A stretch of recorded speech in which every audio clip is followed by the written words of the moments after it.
Hello everybody and welcome to Pravus Gaming. Let's try Age of Wonders Planetfall, a 4X turn-based strategy game developed by Triumph Studios and Paradox Interactive. Now you might already be familiar with some other installments in the Age of Wonders franchise, but usually as a medieval fantasy 4X game. Planetfall switches up the script and sends us far into the future so we can build an empire in a sci-fi world. I've actually had my eye on this game for a while, so I'm very glad to be getting into it right now, and a big thank you to Triumph Studios, Paradox Interactive, and their associates for sponsoring today's video. Now, on the day that I'm going to be releasing this video, February 18th, it is a major patch day for Age of Wonders Planetfall. They are going to be releasing the Tyrannosaurus update, which adds in a handful of new features and upgrades, which look pretty cool. However, I am relatively new to Age of Wonders Planetfall myself, so in this video, instead of focusing on all of the updates and changes, I'm going to be mostly showing off the base features and what this game has to offer. And if after watching this video you think the game looks pretty cool and you want to try it out for yourself, well, this might be the best possible time because the game is also going on sale on February 18th. Let's start up a new game, shall we? Now we have to choose our destination world, and there are several different planets that we can choose from, some of which are more hospitable than others. I'm going to go with the recommended Imperial world. This is a world that used to be under the control of the intergalactic empire known as the Star Union, which centuries ago collapsed for reasons not totally understood and took FTL travel with them. We will be playing as one of the far-flung factions that survived the aftermath and only recently regained the ability to travel across the stars. So we will be competing with other factions to recolonize this world. Gonna go for a fairly normal difficulty here, not looking to go too crazy. Now, if you've played other Age of Wonders games before, you know that your faction leader is a very important mechanic. Your faction leader is a hero class unit that can move around on the map, it can attack units, it can give you different bonuses. It's pretty darn important, so you need to keep that unit alive. There are a lot of commanders that we can choose from. They are going to be one of 6 different races and a combination of one of 6 different secret technologies. Actually, I think there might have been a 7th one in some expansion recently, but I don't have that right now. And they all have different personality traits, which give them a little bit of extra flavor. I'm going to go ahead and customize one real quick and just show you how this works. So as I said, there are 6 different races to choose from. We have the Devar, which are like space dwarves and like exploiting planets. The Assembly, which are cyborgs that rebuilt themselves from the Star Union. The Vanguard, the pioneer human faction, pretty vanilla. The Kirko, an insectoid race that used to be subjugated by the Star Union. The Syndicate, a race of slavers. And the Amazon, a bioengineered race of superwomen in space, because of course. So we choose one of these races. Let's say we want to play with the Assembly. Then we have to choose our secret technology, and this is where you get lots of different combinations between races and tech. We can go with Synthesis, which allows us to hack AIs. Celestian, which is psionically gifted individuals and gives us various different bonuses. Void Tech, which manipulates the laws of physics for super destructive technology. Xenoplague, which is biological weapons and alien parasites. Cynumbra, also psionic powers, but for dark offensive purposes. And Promethean, which is planetary extermination using fire to purge the world. I think we'll go with Synthesis here because it matches up pretty well with the Assembly. In both cases, we have bonuses for arc and kinetic weapon types, so that works really well for me. Now, one cool thing that is new to the Tyrannosaurus update is races actually do have some various different traits. So we have a starting bonus, which is different between races. In this case, I get extra Cosmite, which I'll show you in a little bit. And also, we don't have any delay when applying modifications to our units, which again, I will show you in a little bit. Then we have some perks. These are the kind of personality traits I was talking about. We can go with something fairly generic here. Just go with the recommended. So for example, Veteran, so our hero starts at a higher level and we get experience for our units faster. A military detachment, which lets us start with a larger army. Let's say assault weapons for my hero, so he's a little bit better at combat right from the get-go, and will be a kleptomaniac, which means that my hero is going to have some extra energy maintenance costs, but that's a fine price to pay. Now we get to manipulate the look of our hero, which is pretty fun. Is there an eclipse? Oh, I have to use this. There we go, I've created a character that I call Master Ghoul. Looks very, very creepy, doesn't it? I love the eclipse in the background, that is awesome. All right, let's go ahead and get started with a new map and see how this goes. Here we go. All right, there's our world. We see that it is mostly water, but that is perfectly fine, and all of the victory types are currently allowed. Let's start with the game. Here we go. Oh, that's pretty cool and creepy looking. I like it. The map looks really good in Age of Wonders Planetfall. Big fan of that. All right, so here is our starting colony. The world is kind of broken up into various different sectors, which are a bit more regional here. If we want to expand in the future, we will have to control various different sectors, but I'll show you more of that in a little bit. So here's our starting army with Master Ghoul in charge. We also started with a hacker unit, some Vorpal snipers, electrocutioners, and a couple of scavenger units, which I can click on, and you can see the various different features of these units. So these guys, for example, are my kind of basic grunts. They have shotguns, but they also are able to slash people, and whenever they do, they heal by assimilating their flesh. So we're kind of like cyborg zombies. I like these guys a lot. Also, we have some arc resistance, various other different types of stats. You can read through all of that if you'd like. The Vorpal Sniper, here's some different abilities going on there. There's our Electrocutioners, the Hacker, which is the ability to scramble electric units or machine units, which is fun. Also, reconstruct daemons, so if a mechanical or cyborg unit dies, we can reconstruct it temporarily for a battle. That's pretty darn cool. And there, of course, is our hero. Our hero can actually spend some skill points in order to level up and get various different perks. So, for example, I wouldn't mind getting the Infantry Commander, since I'll probably be using a lot of infantry in the early game, which gives all my light ground units 10% additional damage at the cost of 4 skill points. Seems pretty nice to me. I will also increase the power of our hero with Deadeye, so we have better accuracy and critical hit chance, and also some vitality, so we have a bit more health to work with. And I think I'll just confirm those 8 points for now. We can always spend a little bit more later, but this for now is fine. Our heroes and other units do have mod slots, which allows us to upgrade them in some way once we have researched that, but we have not done so up to this point. Our heroes can also equip various different types of weapons, such as an arc projector, etc. All of this is quite nice, but we'll come back to that later once I've researched something else that is nice. All right. We also have some scary-looking Inspector units. These are my scouts. I'm going to go ahead and start by picking you guys up and moving you somewhere on the map to kind of find out what is around. Let's see. So these guys are interesting. Who the heck are you? Maybe we should come by over here. There's a special landmark right here. Raiment something growth chambers. Ooh, that's kind of cool. We have no idea who these guys are. They are the Paragon. Salutations, Master Ghoul. Bow before the mighty Paragon, heirs of the grand and noble Star Union, chosen by the Emperor himself. We were destined to become the exemplars of human perfection. Today in these barbaric times, the Paragon are a last line between anarchy and civilization. Tell us your intentions, and we will judge your worth. Our intentions are to offer you aid. So this is one of several different NPC factions that can exist. They are the minor factions. They will give us quests, and if we can complete those quests, we improve relations with them and get various different benefits.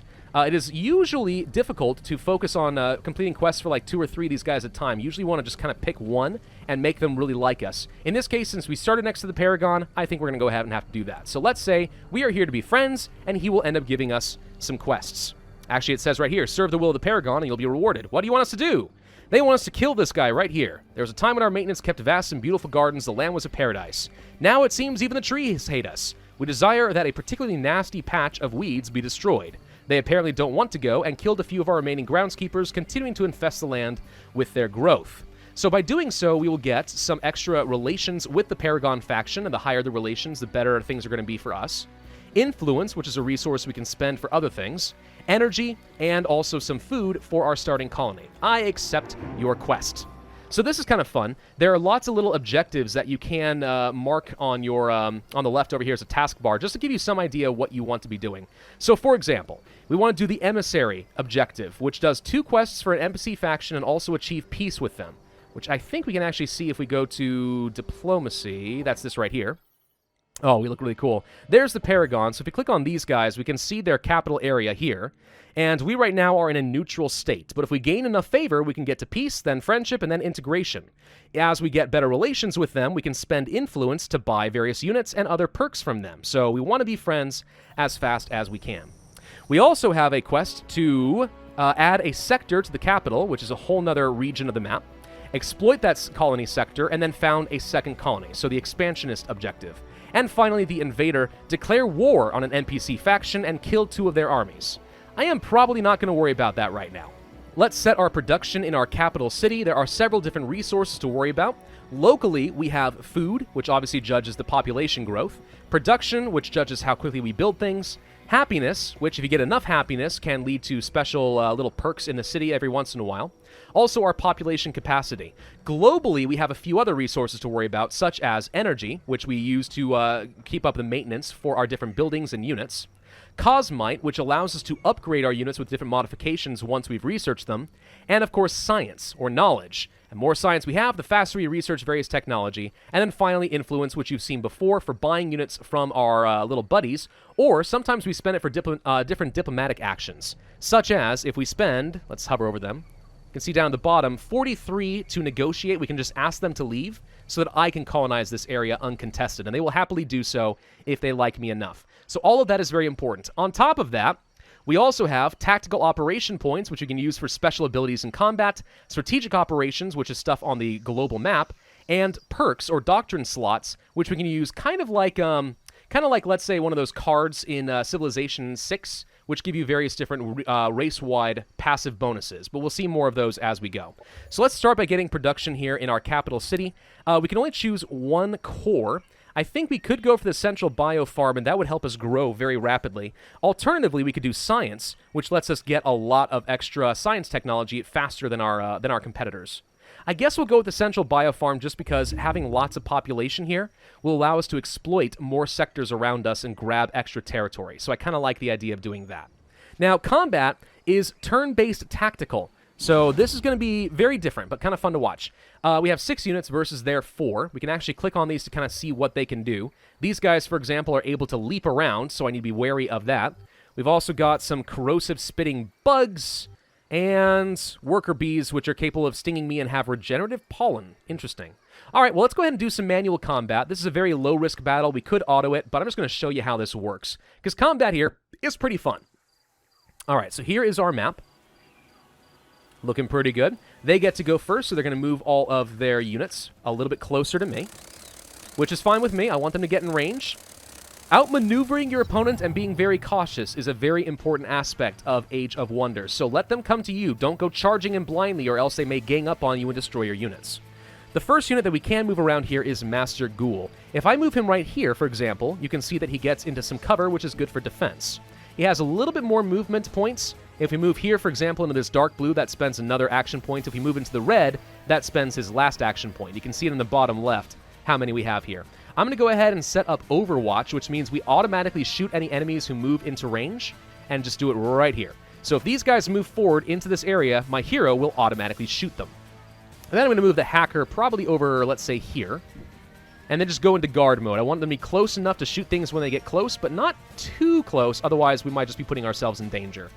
The Electrocutioner is another Overwatch-capable unit, so I'm going to move you over, let's say, here. And then we are going to rotate you around to face this direction, and we're going to set up Overwatch over here as well. So I'm hoping they're going to come in this direction. Our Vorpal Sniper, I'm going to get into cover. You're going to have very long range. Not a lot that you can do at the moment, though, I don't think. No, they're all out of range. So we're just going to move you to face this direction. We don't want to get flanked, and we're just going to put you on guard. These little guys, I'm just going to kind of hide behind the bushes. I don't expect them to do much until these guys get a lot closer, so we'll just move them up here and then put them into guard mode. Now we can end our turn and wait for the bugs to get a little closer. These guys are now in range, so they are attacking me.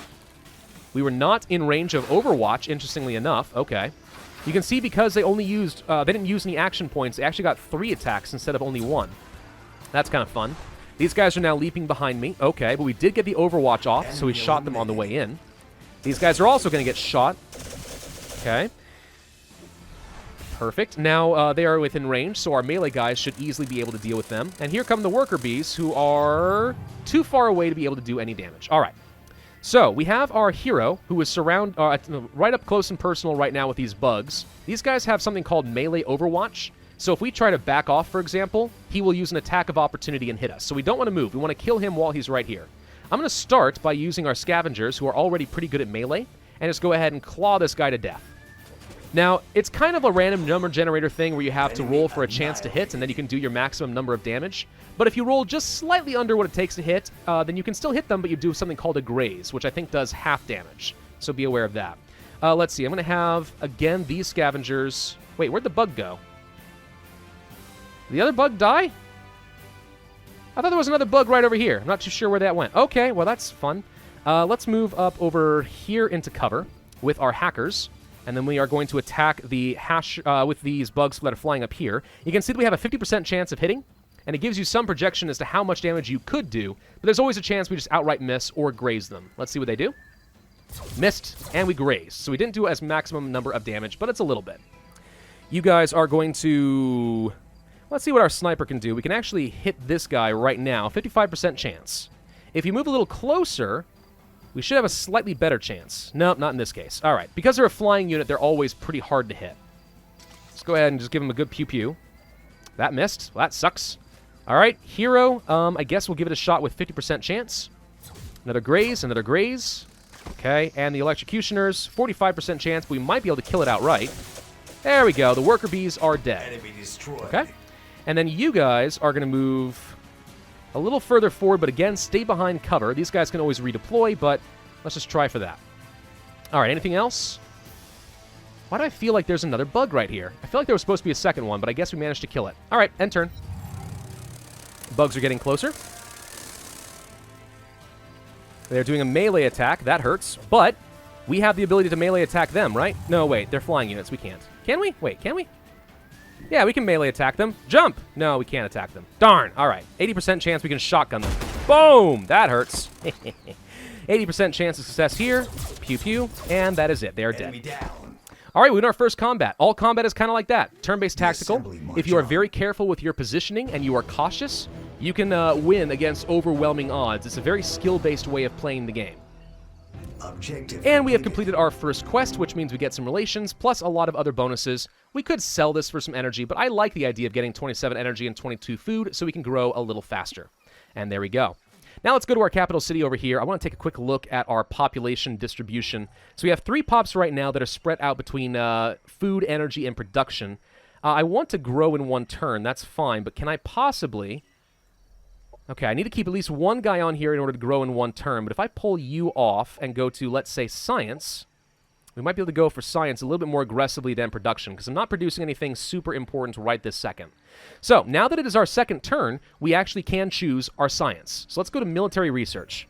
There is a long and extensive military research tree over here. This unlocks various different unit types, as well as tactical operations you can use, like superpowers in a battle, and also different modifications for units to make them better. I want to go for the Subjugation Ordnance, which unlocks flechette ammunition, which I can mod into our scavenger units, and they have a chance of inflicting bleed damage instead of just doing regular damage. We also unlock a tactical operation called Shredder Bomb, which I can use to just drop like an orbital nuke, well, not a nuke, but a Shredder Bomb on somebody and do some extra damage. Let's start by researching that. Then we have a second technology tree called Society Research. I'm going to go for Frontier Facilities because this makes the most sense right off the bat. Unlocks a colonizer as well as military infrastructure and recreational domes. But there's other things such as deploying monitors, which is a strategic operation for extra vision of the map. Also, things like efficient scavenging for biopsies or scavengers. And this is a doctrine, so you can kind of see what these do. So, for example, if we apply this doctrine, we can see uses for things others would discard. We reward from clearing structures is increased. That's pretty nice. Or, after winning a tactical combat, we get 3 research for every enemy unit killed, multiplied by their tier. That's all pretty good. We'll come back to that after we have finished our frontier facilities. Okay, jumping forward a couple of turns, we have explored a little bit more of the map. We have found, for example, special buildings that are on the map. This is actually new in Tyrannosaurus, which you can explore and get a whole bunch of special resources from them, but they are usually occupied by really strong monsters, and we don't want to deal with that right now. I can continue with some more production in my capital city. What should we get? We could go for the Military Skirmisher Barracks or the Specialist Training Center, which allows us to train different types of units. I think I'll go for the Military Skirmisher Barracks, so we can build Electrocutioners in the future if I want to. And then, because we reach 4 population, we can annex our first sector. So, what do we want to annex? Good question. Let's zoom out. Okay, so these are the different sectors currently available. One right here apparently does have an abandoned quarry, which is a resource node. So if it is a production exploited tile, we'll get extra production value. That said, if you look on this tile, you can see the different features of this region. It is a ruins, it is fungal, and that's it. These do not conduct very well for production, so I'm not sure that I want to turn it into a production-based sector. That doesn't seem particularly helpful to me. Instead, I might want to go for... Well, this would be amazing for the growth, but we need to be friends with the Paragon first and then ask them to leave. We could go down over here, which actually would be very, very good for science. You can see here, this is fertile plains and fungal. If we want to do a food exploitation or a science-based exploitation, we could, and that would give us a lot of different bonuses.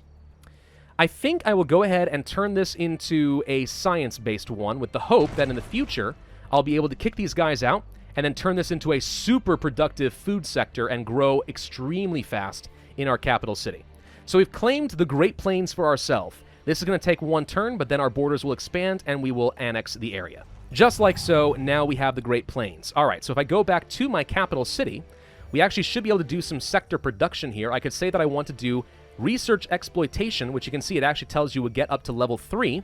So I would get 20 extra science, which is pretty substantial for what I have right now, as well as give me extra science for every population actively working on that. This could be pretty good. So we'll go ahead and produce this after we are done with our military skirmisher barracks. Also, we just finished with a subjugation ordinance, so that's done. Let's choose some new research. What would I want? We could go for the molecular computing, which would give a mod for our units. If you read this here. Unit gains detection for stealth units. Also, better strategic vision range and 10% chance to critical hit. That's pretty good. Not absolutely crucial, though. I like the idea of going for synthesis integration, which is 2 different mods. So we have the Daemon Shell, which is defensive and makes it harder for people to hit us with ranged attacks. Also, the Targeting Shell, which gives us better accuracy and critical chance. So I like that. Also, it unlocks something called integration. Integrated military networks means that we can interface with synthesis technology. All militia units we control will become integrated, and all of our cyborgs we can turn into integrated unit as well. Not entirely sure what integration does, except that it sounds really good. So let's go ahead and research that. Then we'll go to society, and I'm going to go ahead and research efficient scavenging with the intention of picking up a doctrine such as battlefield autopsies so we can get a lot of extra science every time we kill units. I started with a large army. Let's use that large army to kill a lot of things and get a lot of science. Also, now that I finished my first round of military technology, let's show you guys how you can upgrade units. So the scavengers right here, I think are the only guys that can use the new flechettes we gave them. You can see this would cost 5 cosmite and some energy. But by doing so, they're going to now be able to inflict bleeding chance as well as doing some solid damage. I'm also going to say let's mod all equivalent units. So all 3 scavengers I currently have will get modded. This is more or less permanent right now. We're going to create a new template, call them Sharp. That's fine. And they're going to be a little bit stronger going forward into other fights. We can also give mods to our Electrocutioner and stuff in the future once we research the right kinds of mods. We don't have that right now, but it could be fun. Could also upgrade our Sniper with flechette ammo so we can inflict bleeding there. Sure, why not? That seems fine. And you can see that lots of mods can make some very, very powerful units as you research more upgrades. Looks like there's a settlement over here. Now, these guys, if I spend 45 influence, we will be able to ask them to join our faction as a new city. So I would love to do exactly that. Let's first try to kick these guys out because this is a really, really good area. But I like this. We just need one more quest from the Paragon, and I think we'll end up having enough influence we can get these guys to leave, and I'll annex it once we get up to 8 population. Got it! Alright. Well, that was supposed to be a much more difficult combat, but it ended up being just fine. Our forces are victorious. Units are victorious. The assembly marches on. Alright, sweet. We got to finish up our quest. And we get a whole bunch of food. The Ego Bomb, which is actually pretty new. This is not the reward I get for my quest. This is totally separate stuff from a new camp that just spawned. So we have an Ego Bomb, which is a psionic grenade, it looks like, and can break the minds of your enemies. We also get a penguin as a unit. Okay, I take that reward, thank you. And here we go with our rewards from the Paragon. All right, I'll take all this too, thank you, kindly. That's awesome. Now, because we completed that second quest, you can see that one of our objectives is gone. We finished the Emissary. And because we were the first person on this map to complete the Emissary quest, we actually got an extra influence reward of 25 influence, which is pretty darn nice. So that's great. We finished that off. I feel really freaking accomplished. Oh, apparently I wasn't the only one who finished the Pioneer. We can actually see that a bunch of unknown commanders also finished that last turn, too. So all of us got the influence boost. We all tied. All right, I don't feel nearly as good as I used to. We do have our doctrine up and running. That's great. I'm going to tell the Penguins to go and guard our city because that's totally normal. And then we're going to come over here to these guys. And we're going to say, hey, would you kindly leave? I require this location. Please vacate for 39 influence. They will happily do so, which means I can get all of this cool stuff, including something called a Tactical Supply Charge, which is a defensive mod for shields. Okay. Let's see. Resupply target-friendly unit, resetting at once battle abilities and cooldowns. That's nice. Yeah, cool stuff to be done over here. Also some food we send back to the colony, and once we get up to 8 pops, I can annex this area now. So that's awesome. Aha, we have finished building our first colonizer. Okay, so I'm going to go ahead and build up the research sector upgrade, which should give us extra research capabilities out of this sector. We can specialize that a little bit more. Now let's take a look at this colonizer and figure out where we want to go. So you cannot found a new colony immediately next to an existing one. We have to be at least 2 sectors away.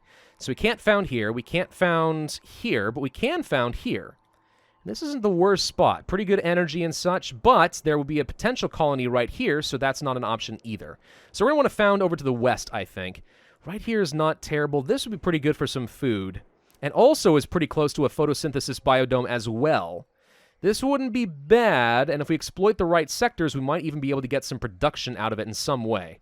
Not a lot of production or energy around me, mostly just food and science, which I guess kind of works. However, I do see that there's something dangerous over there, so let's move the colonizer in this direction. But we may want to send our forces to go and check it out before they go too far, because it would be quite bad to lose our colonizer this early on in the game. Ah, now that we've reached turn 10, somebody else wants to join our colony. We have Lucius Hadron who wants to join. It's going to cost me 100 of my precious energy, but I honestly think that that's probably fine. Let's go ahead and have him join the cause. So now we have another hero unit. What is this guy capable of doing? You are on a vehicle, a special chopper with a mounted gun on it, also an arc rod and a repulsor blast. You're pretty awesome. Dude, I like this guy. He has also got an arc rod gun, which is just a tier 1 secondary weapon, nothing too exciting there, and he doesn't start off with any skill points. Okay, so for now we're just going to go have you guard the city along with the rest of our units, but that could be pretty nice for setting up another roaming stack. Your reputation is known among my network. We just met somebody from the syndicates. Okay, where do we meet? Okay, I found their borders over here. It is very nice to meet you. We can try to build up some good relations, but these are the slavers. I suspect we aren't going to like them very much. Not very much at all, in fact.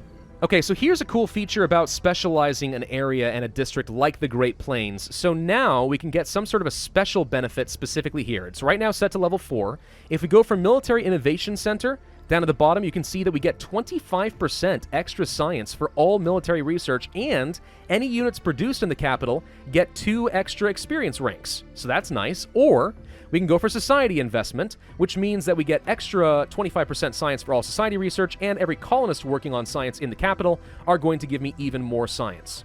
I'm going to stack this up here, since we already have some stacking modifiers for science based on settlers. So let's make them even better. I don't think this is going to be a very production-heavy capital city, but it should be nice. Ah, looks like we found ourselves another one of those minor factions. These guys are called the Growth. We can try to meet them and try doing quests and stuff, but every time we do quests for a different faction other than the Paragon, they get upset and we lose relations. And vice versa. If we meet up with the Growth and then we do more Paragon quests, they get upset. So I'm not sure that it's really worth trying to meet these guys right now. I'm going to focus mainly on the Paragon instead. But I think there are a total of like 5 or 6 different minor factions that you can meet on a world. Jumping forward a few more turns, you can see that we are growing fairly nicely. We do have another hero who is happy to join us. We've grabbed some more territory and continued to develop. I'm actually about to use my fully upgraded army to attack a special site here, a heavy weapons factory, which is occupied by some strong monsters, but if we can get in here, it will grant 20 extra production to the colony is linked to, and every heavy unit will get extra armor value. So that seems pretty nice. Well, let's give it a go and see what happens. Oh, wow, there are some very big, scary things in here. Okay, a Phoenix Walker, an Aegis Tank, a Devar Purifier, a couple of them actually, Devar Trenchers, and Plasmoids. Yikes! Let's see how strong my army has become. And turn. Let's see what they do. Tank got a little close. Ah, ooh, okay, ooh, okay. Throwing a lot of crap at me all of a sudden. His artillery and the ground is on fire. Oh no, that's actually really dangerous. He's shooting fire everywhere. I don't think I like these guys. Okay, hang on. We can probably destroy his Hasher. So let's do that. Pew pew. Good. Enemy destroyed. What about the sniper? Can you do anything? You can seriously do damage to this tank, but the tank is extremely dangerous. Let's try to hit the tank. Ooh, we just got inspired or something. High morale should do a critical hit, right? There we go. Critical hit, 23 damage for me. All right, that's nice. Can you possibly rebuild this thing? Yes. Doink. All right, we did that. We need to get these guys out of here. They're in fire. I don't like that. What's up with you? Why can't you move? You got fully staggered? Oh, he can't even move if he wants to. Oh, no. That's actually really a problem. Okay. Well, let's move you forward and try to shotgun this thing. That worked pretty well, I'd say. All right. Let's have you move forward as well and do the same sort of thing. 85% chance of success. That one's dead. Enemy down. I'm going to move you forward to kind of get in their way since you're an expendable unit in the first place. And you can't do anything. I went too far. Never mind. All right, great. Nothing else I can do? Yikes. All right. What about things like a remote system purge? All negative status effects are removed. Would I benefit from this? I feel like maybe. Dispels 2 effects. Let's try for it. Okay, so you guys are no longer held in place, and you do actually have some movement now, which means we can move out of the way out of this fire. And we'll try to shoot this thing. Ooh, we got critical hits. Look at that! Take that, you stupid tank! These guys are setting fire to absolutely everything, by the way. Very irritating. Can I toss a grenade at you? Totally can toss a grenade at you and possibly break your mind. Let's see how well your barricades do against that, suckers. All right, 33% chance isn't great, but we might be able to just run in and stab this guy. So let's do it. 55% chance, critical hit.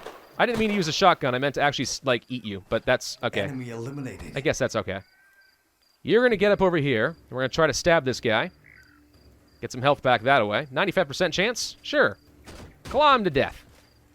You guys are going to move up over here, and then we're going to shoot him. Critical hits again! The higher the morale of the units, the more likely they're going to get a critical hit, so that's obviously quite good. There we go! We took over the heavy weapons factory. It was a hard-won fight, but we didn't lose any units, which makes me feel pretty good. Also got 36 science because some of these guys were high-tier units, so that's a lot of extra science. We also got an Ember Hopperhound vehicle, which apparently is a rideable beast that can spit fire. Also an Imperial Buggy, which is another vehicle that we can ride. Or actually, no, it's not even a vehicle, it's just straight up another unit. I'll take those, thank you very much. Now, before we end this, let's take a look at one more fun feature in the game. So I did unlock covert operations in our strategic operations over here. And I think I have some primed operations for stealing maps. So let's go ahead and launch this against the Syndicalist player, who I did sign a non-aggression pact with, but we all know that's not going to last. Let's launch it, and we were detected, but we did successfully steal all of their maps. 155 map cells have been collected. He's not going to be particularly happy about that arrangement, but I should know a whole lot more about the map, and I even know where he's set up. He has 4 colonies. Ooh, okay, so he might make for a very good target for me to kill at some point. I don't know what kind of units he's got, but it would be fun to go to war against him. Anyway, guys, that is a quick taste of Age of Wonders Planetfall. It's a pretty fun 4X game. I like it a lot. I also really like the tactical turn-based combat. It feels very smooth, and I can already imagine there are a lot of very interesting ways to build up your troops to have different modifiers and resistances to get absolutely insane by the end game. Map is beautiful. Game seems to run very smoothly. I think this is pretty solid, and honestly, I would like to play this more on the channel. Now, if you guys are liking this game and you like what you see, you want to try it out for yourself, well, then I highly recommend you take a look at the sale that is going on right now from February 18th to February 20th. There should be a link in the description down below. You can go ahead and click that and find out a bit more for yourself. Thank you all very much for watching. I do hope you enjoyed. If so, then I would ask you to hit that like button, leave a comment, subscribe, hit the notify bell, and I will see you guys next time.